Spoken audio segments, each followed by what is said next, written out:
What do you want to tell you? I started off. I was born in Chattanooga in 1966. Mm-hmm. I'm the oldest of three, and my mother. Yeah, she had three. Yeah, the oldest of three. It was hard for me when I came up as a child. She she married when I was 3 years old. And the only thing I can remember at that time when I first met my stepdad, he was an alcoholic. And so that's where most of my addiction come from right now. Meeting up with my stepdad. I remember at the time that my mother sent me to the store to get something for her, and I come back home, my stepdad was on the front porch drinking. And I always wanted to know what was that he was drinking. And I seen the bottle, and so I waited till he went in the house. I grabbed it and I looked at it and I took a swig of it and didn't like it. So I put the bottle down. And then at the age of 11 years old, and I'm moving up a little farther, at the age of 11 years old, I remember that the time that I took a drag off a cigarette and didn't like it. And so I kept going from the alcohol to the cigarettes at the age of 11. I started when I was 11, but then I stopped at the age of 12. I can remember that because I knew it wasn't no good for a kid to be drinking or smoking cigarettes or alcohol or anything like that. So at that point in time, life goes on. Didn't drink, didn't smoke no more because it was bad for me. And so I kept, doing what I do. Went to school, did my little school thing and all that. So as I got up a little higher of age, at the age of 16, when you get 16, your parents always get you something for your birthday. My mother bought me a 6-pack of Old English 800. I started drinking that. That's when I originally started being an alcoholic at the age of 16.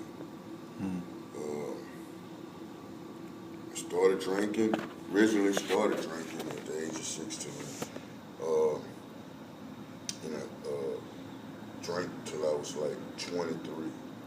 I quit drinking. And the reason why I quit drinking is because of my friend. Me and him used to drink together a lot. And he was getting real sick and throwing up blood and everything. So that stopped me from drinking and all that. So back in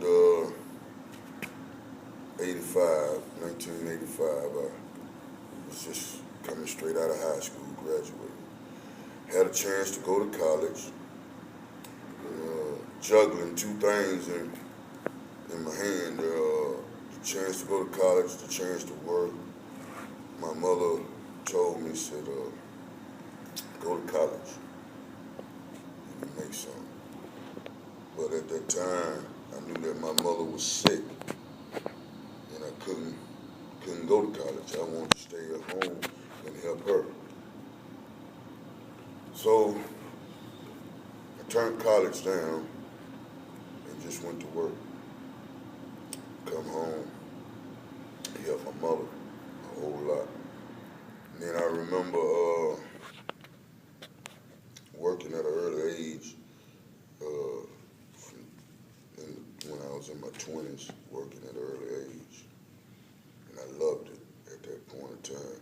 because I wasn't doing nothing with my money but paying my mother rent for living there where I was living there, and the rest of it I go screw it up.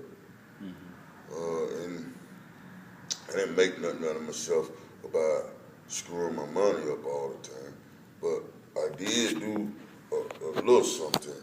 I give my mother half of the money for living there and give her and take half of it and buy clothes. Then the rest of it I go out and party with it. Instead of putting it up, doing something productive with it, I didn't.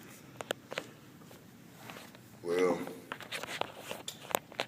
back in, 1987, now I started doing the hard drugs, crack cocaine. And when I say I started doing it, my first try of it, they say you try something for the first time, and I did. My first try of it, I loved it. And don't get me wrong, yes, I loved it, but at that point in time, I hated it too. When I did the drugs, and the next day I wake up in the morning, I'm so miserable, so drained out. Really didn't know what I was gonna do for that day or the next day. But in 1987, I come in from work, and my mother had all these bags sitting to the side, and she says, I need to talk with you. And it was on a Friday, and I had just got paid, and I give her $250, and she said, you can keep that. And we was talking, and she told me, she said, I would like you to leave my house. So I left the house, all my clothes there. So when I left, I called a friend that I worked with at the job that I worked at, and he said, yes, you can come and move in with me. So I moved in with him, and when I moved in with him, my drug habit has progressed it so much. Man, I mean, I was out here. I was on the drugs real bad then. That was like, it got so bad when the 80s ran out, the 90s came in.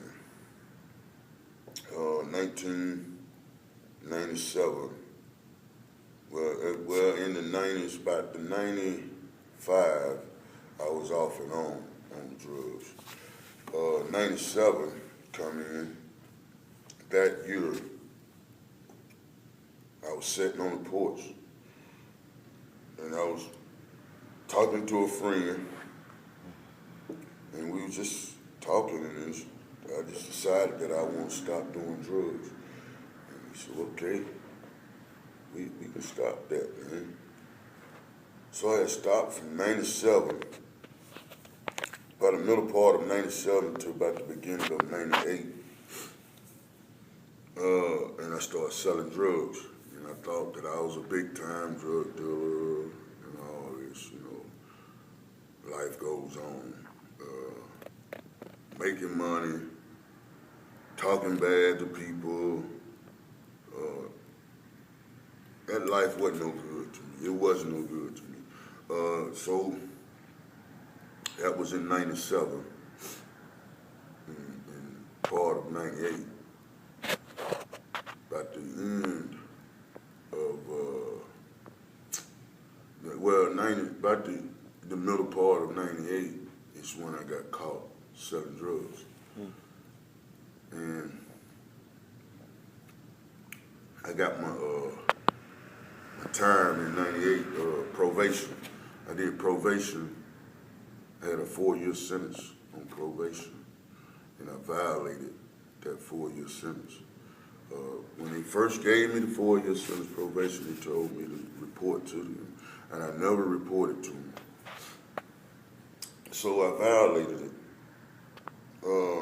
And then when I violated it, I never did go back. I just stayed on the run for the rest of that 98, and from Chattanooga to Georgia,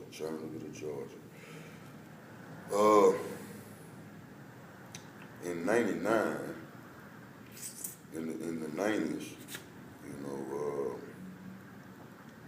it was like, in 99, I was off and on, doing things that I would think that was cool to do. I started back doing drugs, and then, I didn't go see my kids. That hurted me real bad. Avoiding my kids and my addiction. So after I avoided my kids and my addiction, like I say, life goes on. That was in the 90s. And so I kept, now I'm gonna go to the part where it's so shocking. This is 99. After, like I said, in 98, I just back and forth from Chattanooga to Georgia.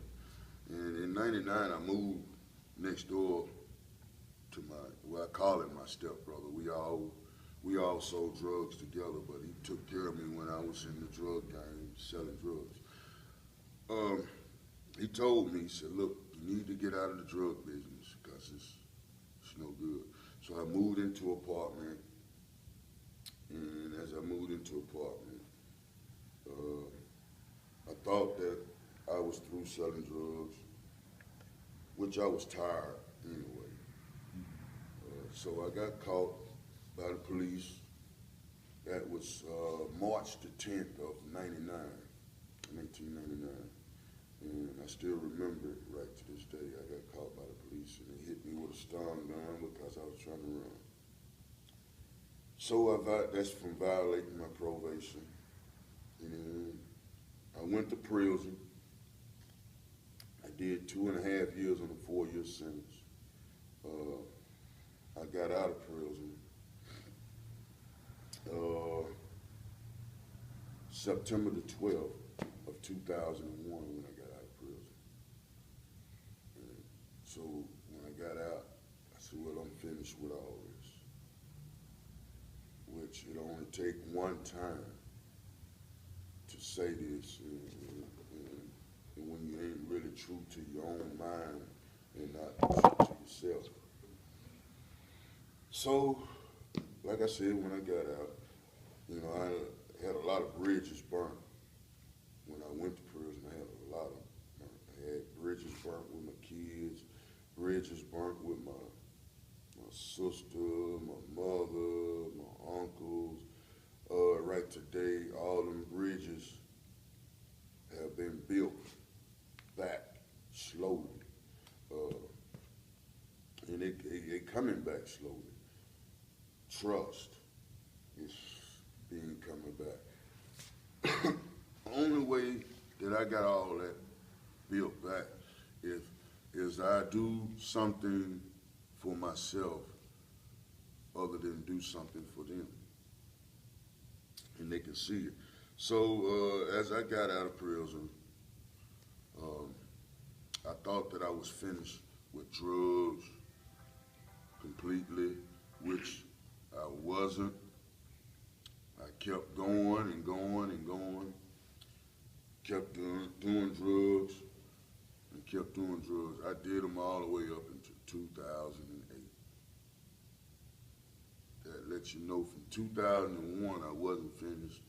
Off and on in 2002, off and on in 2005, and so on and so on. What really made me realize that, which I didn't have to say that I wasn't an addict, because I knew I was an addict.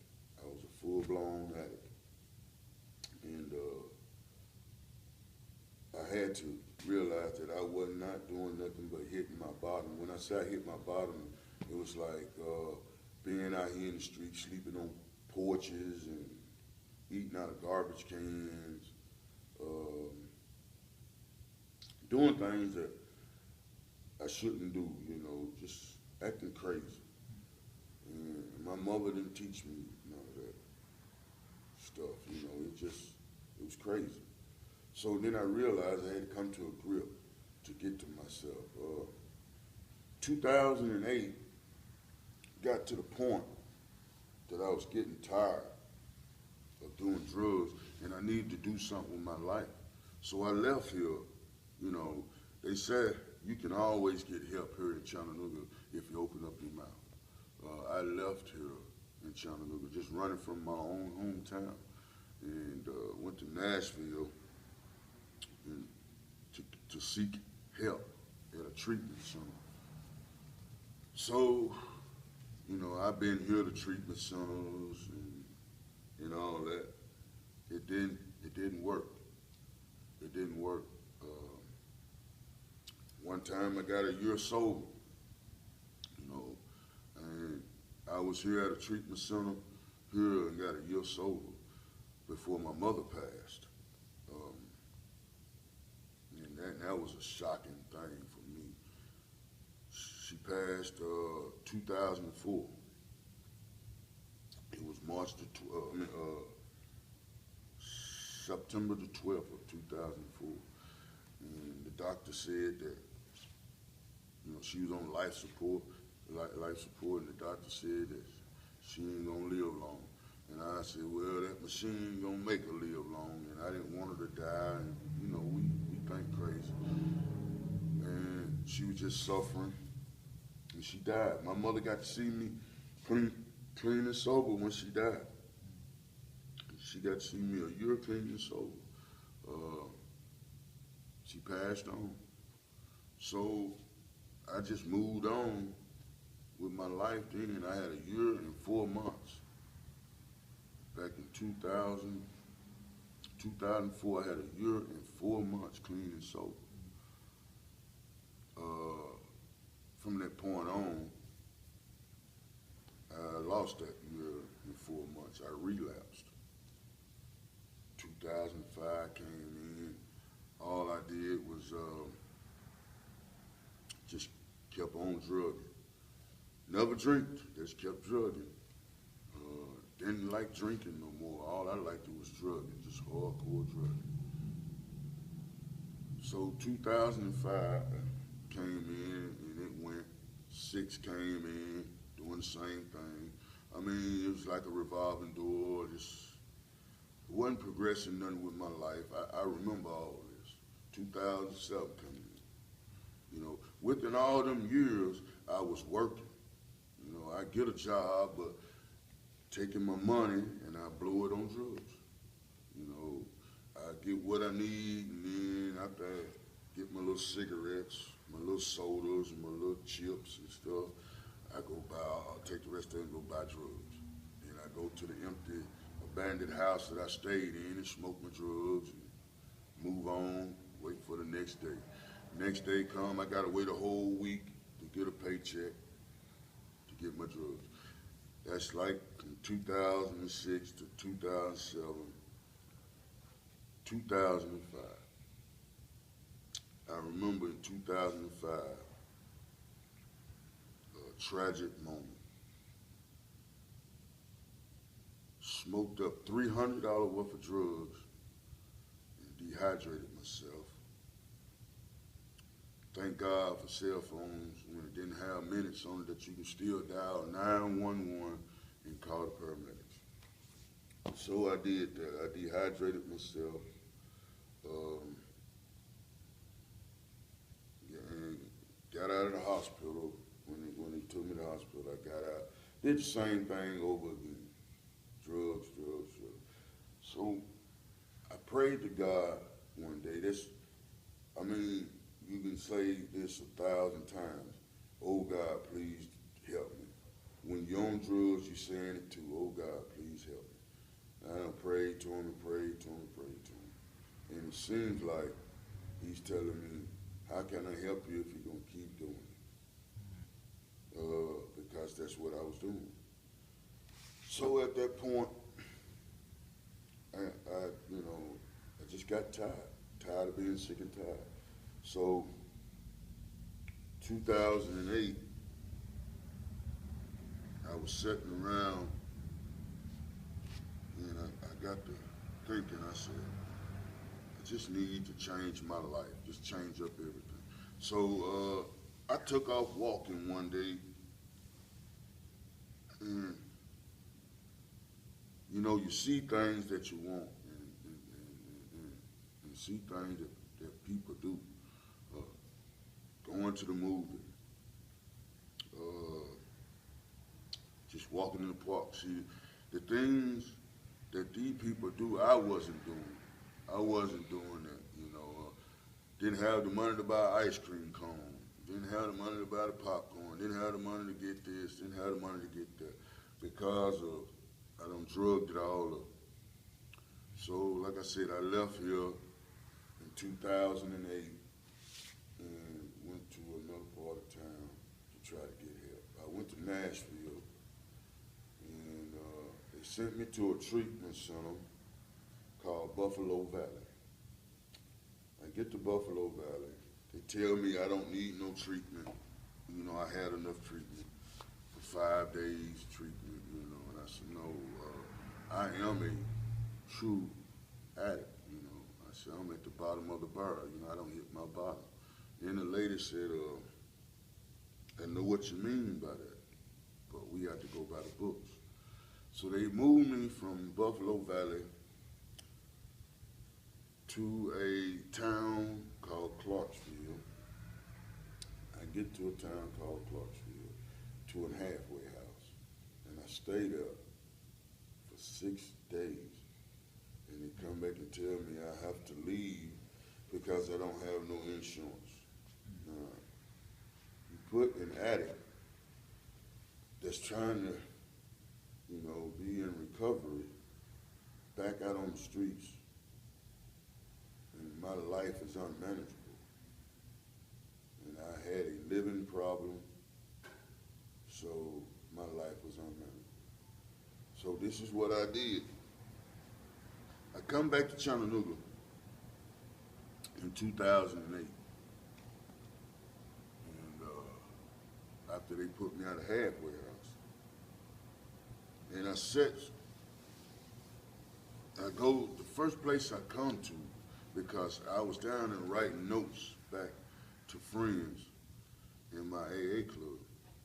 I was going to meetings down there. I started going to meetings down there in 2008. So I get back here June the 17th of 2008. That's my sobriety date.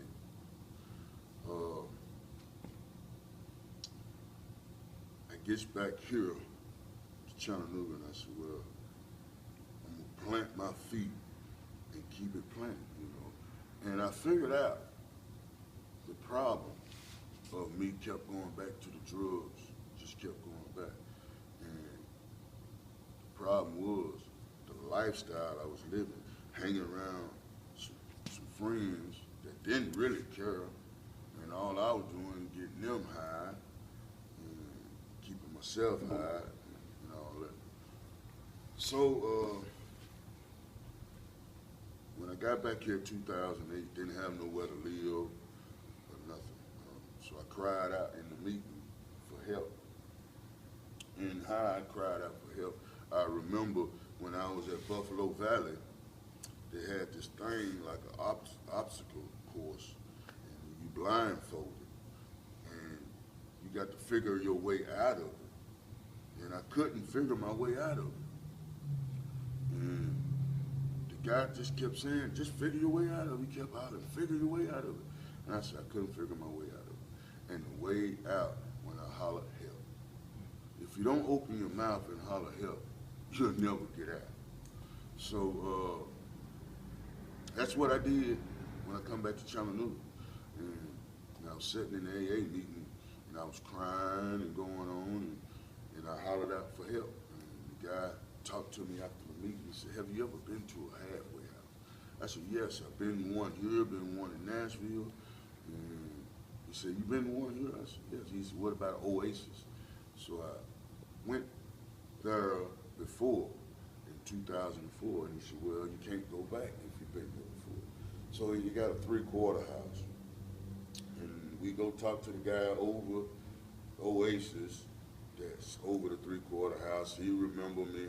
His name is Boomer Brown. And he said, I tell you, we give you 3 months in the halfway house, and you got 30 days to find a job.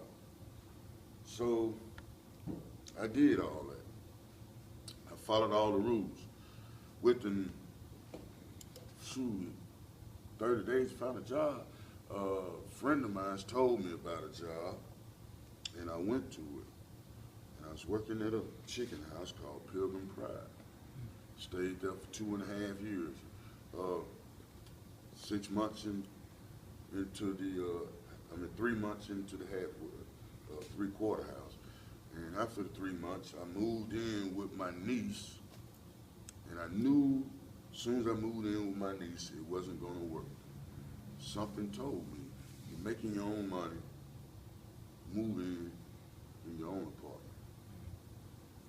So I moved in my own apartment, and got me a nice apartment. I had got me a nice apartment.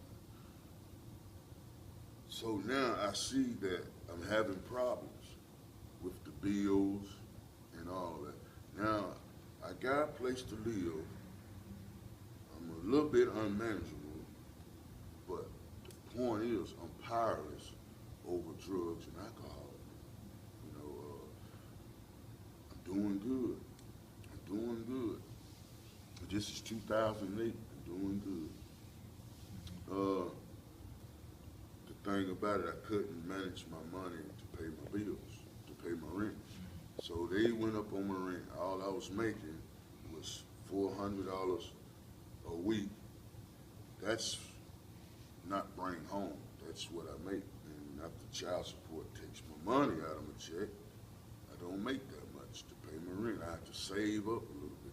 So I had some help doing that, and then they told me, the person that was helping me said, well, you're gonna have to move and find you something cheaper. So I moved in with my daughter, stayed with her for about a year. Still working at the chicken house. I worked there, like I said, 2.5 years. Back in 2011 is when I got fired from the chicken house. This is one thing about it. You know, most people get fired from a job, and you know, you got that void, that pain right here. It hurts. So from 2008 to 2011, of 2.5 years, I got fired. I had that pain right here, but I'm still sober. For 2.5 years, I'm still sober. I wanted to go use. It made me want to go use, but I didn't. I kneeled down on my knees. I prayed to God real bad. I prayed and prayed and prayed. So I still go to my meetings. I was going to my meetings. So I talked about it in my meetings. You know, they said if you got something laying on your heart, just bring it out. So I talked to my sponsor about it, and he helped me. You know, from that point on, then I got another job. That's all you have to do is just move on, he said, and find you another. He said, one door closes, the other door opens. So when he got me another job, Marriott Courtyard, I worked there for about 10 months, and I got fired from that job.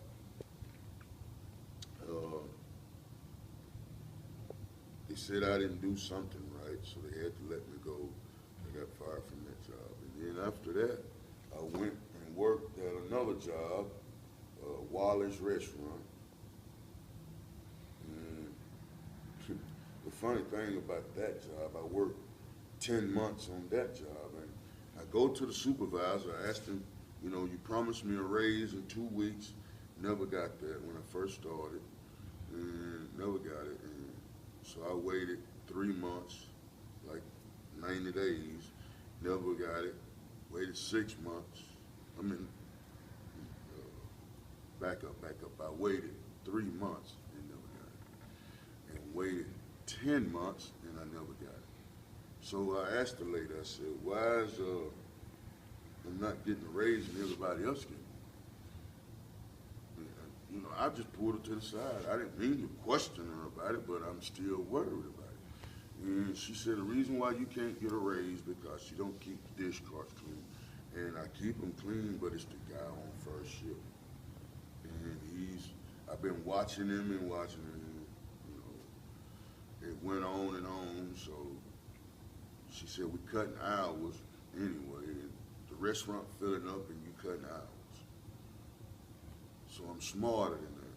You know, she told me I'm not smarter than that. So I wanted to, you know, blow up and get mean. And I said, well, I can't get a raise. So she said no. So I went back to work. So she come back to me, back that dishwashing. She pulled me out. She said, I see that this gonna be a problem. And she had money in her hand. And she said, I see it's gonna be a problem. We're gonna pay you right now and let you go. Man, you ought to see the tears in my eyes. I wanted to tap something. I wanted to get high. You know, I mean, it hurt real bad. I was up here, and then she brought me back down. And so, from that point on, I hadn't found another job since. You know, I've been working through temp service, temp service, temp service, temp service. And I've been staying in touch with my network. I have network. You part of my network. Mr. Jimmy part of my network. The church is part of my network. Always stay, some kind of way, I stay connected with my network.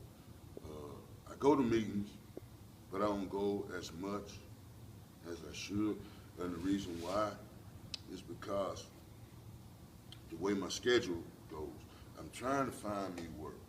I try to keep work going, keep something going, to keep my life going. If I don't, and if I don't keep my foot moving, I'm gonna wind up back out here, you know, anybody give you free drugs. You know, I see in the neighborhood that I was living in right today, you know, my clothes are there, but I still go there and change clothes, take a shower, you know, but I just don't stay there. I go from house to house to my cousins, my daughters. That's like I was over my grandson. My grandson want me to stay with him, but it's up to my daughter. You know, the thing about it, today I am, to this month, June 17th of this month, I am 6 years clean and sober, by the grace of God. And you know, what keeps me that way now is I have a reminder that I don't have to be out in the streets acting a fool. I don't want to go back to prison. Most of all, I stay in touch with my network. I catch a meeting just about every day. If I catch one meeting a day, I'm okay. Sometimes I catch two. Because it might be some things on my mind that I need to share in the meeting, and they can help me with. Today, you know, like somebody asked me how my day gonna be when it comes the next day. I don't know until it comes. Now today, it's a good day for me today because my grandson woke up and told me this morning he loved me.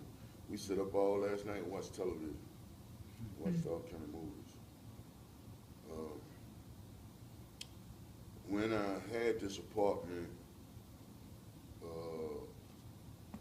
this year, I had an apartment this year when I was working for Wallace.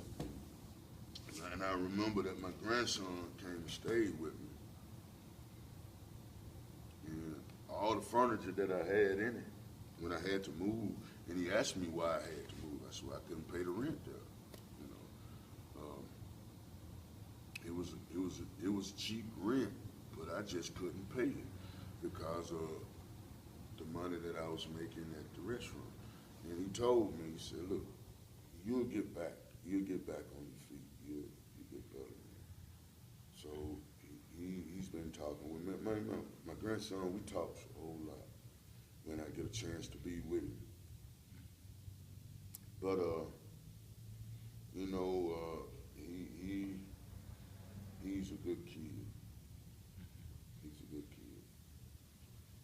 But back to me, like I say, meetings. It's very important for me to have a meeting. I go to them just about every day. I catch me one a day. Like this morning, today, you know, I told my grandson that I'm going to a meeting, but he want me to come back to the house today and stay with him. But I said, no, I got to go home, change clothes, you know, and catch me a meeting today, and also catch work. We go down in front of the community kitchen, catch work, and stuff like that. So this is what I do. What is your work with the community kitchen? How did you get started with that? Most of the time with the community kitchen, we go down and catch out like individual people that helps. If I don't do catch out with individual people, I help around the kitchen. I do volunteer work, whatever needs to be done. You know, I hadn't did it in a while because I lose focus. Now, it's okay to do a lot of volunteer work, you know, if you want to. If I was on disability, it wouldn't be no problem. But see, I'm not on disability. I got to get some kind of money in my pocket to help myself.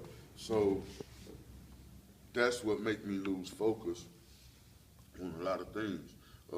Other than that, when I say lose focus, you got people down there that's able to work, and all they doing is walking. Like I say, if I sit there any longer, I get to pondering on, you know, what should I do? Right. In my AA meeting, they always tell you to stay out of your head, you know, because if you're thinking about what they're talking about, alcohols and drugs, you romancing it, you know. I mean, you just sitting there thinking, well, okay, it would be nice to smoke a crack rock. It would be nice to drink a beer. Man, it sounds pretty good, you know. So this is what I do. When they start talking that mess, I get up And leave. and move on. You know, I walk away from it. Yeah. Slowly walk away from it. I know it's addictive of smoking cigarettes, but that's something that I do. I smoke cigarettes, and I try to get away from that. But I changed my addiction from smoking drugs. My addiction now is I go to the park and I sit and I meditate. You know, most people change their addiction from drinking or smoking to eating. They got all kind of addictions. Yeah. Change it for. But I had changed mine. Just going to the park, meditating, and doing things that I should have been doing a long time ago in life. You know, watching people have fun without a drink or a drug. Enjoying my life with my grandkids. You know, like right today, I got 5 grandkids, 2 daughters and 5 grandkids. They make me feel like I'm 60 years old, but I'm only 47. But this life right now, here it is, 2014. It's been 6 years, man. And I'm so grateful that, you know, that I got 6 years under my belt, I don't brag about it because I know what happened. If I go out here and just brag about it, show people, I don't show them, I let them see it. Because if you show them and you start pulling out all your money and brag about it, I don't have money to pull out. But if you start bragging about it, you will fall right back to where you come from. So I don't brag about it. I walk around and let people see it. Right. That's the way I do it. Progress, not perfection. And, I got a little manageability to me. I'm powerless. Like I said, I'm powerless over alcohol and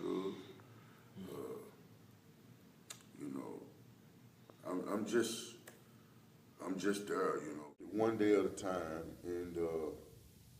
And all I want to say for this one at the end, what I did yesterday, I do today. That's it. Hooray! Cool.